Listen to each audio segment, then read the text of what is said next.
ರಾಧಾ, ಅಂತೂ ನಿನ್ನ ಮಾತ್ ಸಾಧನೆ ಪ್ರಕಾರ ನಿನ್ನ ಕಾರ್ಯವನ್ನು ನೆರವೇರಿಸಿಕೊಂಡು ಬಿಟ್ಟೆ.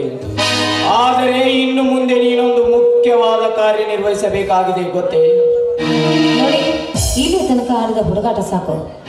ಇನ್ನು ಮುಂದೆ ಅದರ ಒಂದು ಒಳ್ಳೆಯ ದಾರಿಯನ್ನು ಹಿಡಿದು ಯೋಗ್ಯ ಅಲ್ಲವೇ?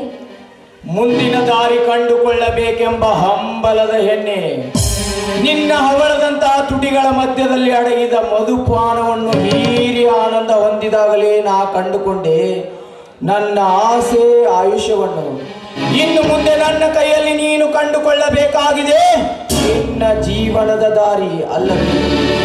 ಹೌದು, ಮನೆಯಲ್ಲಿ ಈಗಾಗಲೇ ನನ್ನ ಗಂಡನಿಗೆ ನನ್ನ ಮೇಲೆ ಅನುಮಾನ ಬರ್ತಾ ಇದೆ. ಅವರಾಗಿ ಕತ್ತಿಗೆ ಕೈ ಕೊಟ್ಟು ಹೊರತಳ್ಳುವ ಮೊದಲೇ ನಾನೇ ಅಲ್ಲಿಂದ ಹೊರಟು ಬಿಡಬೇಕು. ನಾನಂತೂ ನಿಮ್ಮನ್ನೇ ನಂಬಿ ಬಂದಿದ್ದೇನೆ. ಒಳ್ಳೆಯ ವಿಚಾರವನ್ನೇ ಹಾಕಿಕೊಂಡು ಬಂದಿರುವಿರಾದ. ಅಯ್ಯೋ ಹುಚ್ಚಿ, ಇನ್ನೂ ನೀನು ಈ ಕಲಿಯುಗದ ಮರ್ಮವನ್ನು ಅರಿತುಕೊಂಡಿಲ್ಲ ಅಂತ ಕಾಣುತ್ತದೆ. ನೀನಿನ್ನು ಅರಿತುಕೊಳ್ಳಬೇಕಾದ ವಿಷಯ ಬಹಳಷ್ಟಿದೆ, ತಿಳಿಯಿತೆ? ಇದೇನಿದು? ಇವತ್ತ್ಯಾಕೋ ವಿಶ್ವಾಸವನ್ನೇ ಕಳೆದುಕೊಂಡು ಥರ ಮಾತಾಡ್ತಾ ಇದ್ದೀರಾ? ಹೀಗಾದ್ರೆ ಮುಂದೆ ನನ್ನ ಜೀವನದ ಗತಿ ಏನು? ಅದೋ ಗತಿ. ಮಾನವ ಇಂದಿನ ಜಗತ್ತಿನಲ್ಲಿ ಯಾರನ್ನೂ ನಂಬಿ ಬದುಕಬೇಕಾಗಿಲ್ಲ ರಾಧ. ನಮ್ಮದೇ ಆದ ಜೀವಕ್ಕೆ ನಾವೇ ಹೊಣೆಗಾರರು.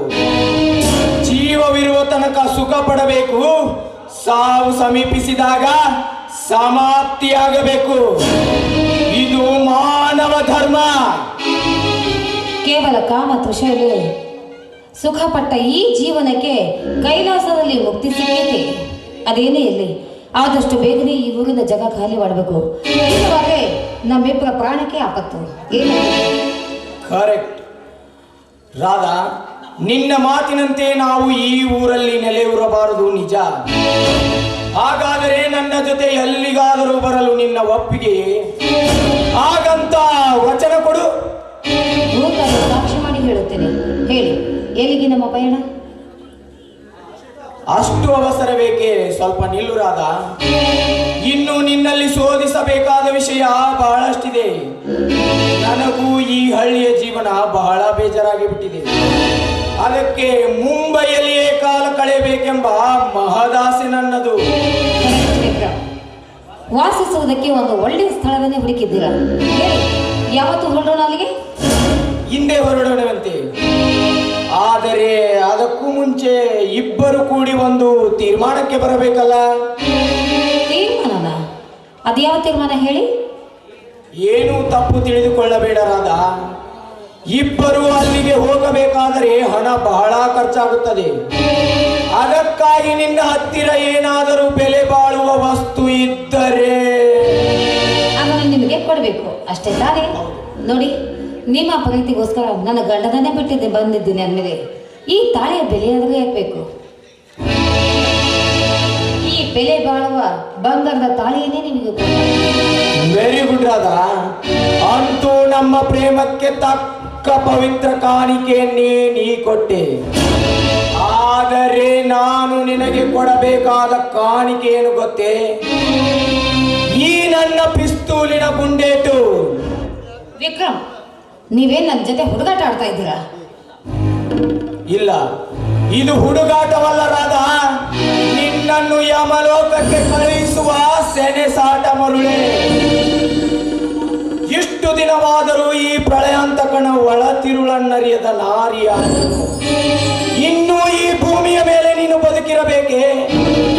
ಕೇವಲ ನಿನ್ನ ಕಾಮತೃಷ್ಯಗಾಗಿ ನನ್ನನ್ನು ಬಳಸಿಕೊಂಡ ನಿನ್ನ ಬಾಳು ನನ್ನಿಂದಲೇ ಹಾಳು. ಅನುಭವಿಸು ಈ ನರಕ ಕುಂಡದ ಯಜ್ಞಕೂಟವನ್ನು. ಅಯ್ಯೋ ಪಾಪಿ, ನೀನೇ ನನ್ನ ಸರ್ವಸ್ವ ಅಂತ ನಂಬಿ ನನ್ನ ತನು ಮನು ಧನವನ್ನೆಲ್ಲ ನಿನಗೆ ಧಾರೆ ಎರೆದೆ. ಆದರೆ ಈಗ ನನಗೆ ಮೋಸ ಮಾಡ್ತಾ ಇದ್ದೀಯ. ಹೆಣ್ಣನ್ನು ಕೊಲ್ಲೋದು ಮಹಾ ಪಾಪ. ಪಾಪ ಪಾಪ ಪುಣ್ಯಗಳ ತಿಳುವಳಿಕೆ ನೀಡುವ ಮಹಾಗರತಿಯೇ. ಮನೆಯ ಗಂಡನ ಕಣ್ಣು ತಪ್ಪಿಸಿ ಪರಪುರುಷನೊಂದಿಗೆ ಸರಸವಾಡುವಾಗ ಅರಿವಿಗೆ ಬರಲಿಲ್ಲವೇ ಇದು ಪತಿದ್ರೋಹವೆಂದು? ನಿನ್ನಂತ ಕಾಮುಕ ಹೆಣ್ಣು ಈ ಊರಲ್ಲಿ ಬದುಕಿರಬಾರದು. ಗುಂಡೇಟನ್ನು. ಬಿಡಿ, ನಾನಂತಹ ಮೋಸಗಳಲ್ಲ. ದಯವಿಟ್ಟು ನನ್ನನ್ನು ಸಾಯಿಸಬೇಡಿ.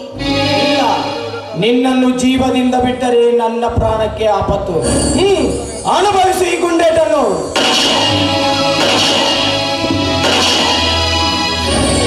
ಅಯ್ಯೋ ಸ್ವಾಮಿ, ನನ್ನ ಜೀವವನ್ನು ತೆಗೆದುಕೊಂಡು ಬಿಟ್ಟಿಲ್ಲ. ನಾನು ಮಾಡಿದ ಪಾಪಕ್ಕೆ ತಕ್ಕ ಪ್ರಾಯಶ್ಚಿತ್ತವಾಯಿತು. ನನ್ನ ಮಾವನ ಮೇಲೆ ನಾನು ಹೊರಿಸಿದ ಅಪವಾದಕ್ಕೆ ನನ್ನ ಪ್ರಾಣ ಪಕ್ಷಿ ಯಾವ ಸಾಕ್ಷಿ ನೀಡಿತು?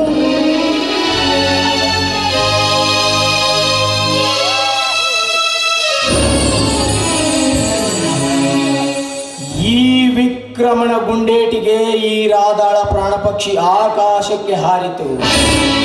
ಇನ್ನು ಮೇಲೆ ನಾನೊಬ್ಬ ಕೊಲೆಗಾರನಾಗಿ ಈ ಊರಲ್ಲಿ ನೆಲೆ ಊರಿದರೆ ನನ್ನ ಪ್ರಾಣಕ್ಕೆ ಆಪತ್ತು. ಪೊಲೀಸ್ ನಾಯಿಗಳು ನನ್ನನ್ನು ಬೆನ್ನಟ್ಟಿಕೊಂಡು ಬರುವುದಕ್ಕಿಂತ ಮೊದಲೇ ನಾನೊಂದು ಉಪಾಯ ಹುಡುಕಲೇಬೇಕು.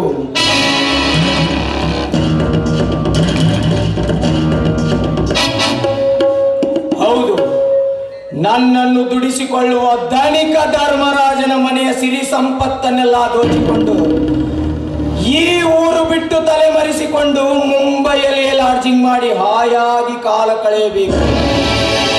ಹಾಗಾದರೆ ಮುಂದಿನ ನನ್ನ ಕಾರ್ಯ ಧನಿಕ ಧರ್ಮರಾಜನ ಮನೆಯನ್ನು ಲೂಟಿ ಮಾಡುವುದೇ ನನ್ನ ಕಾರ್ಯ.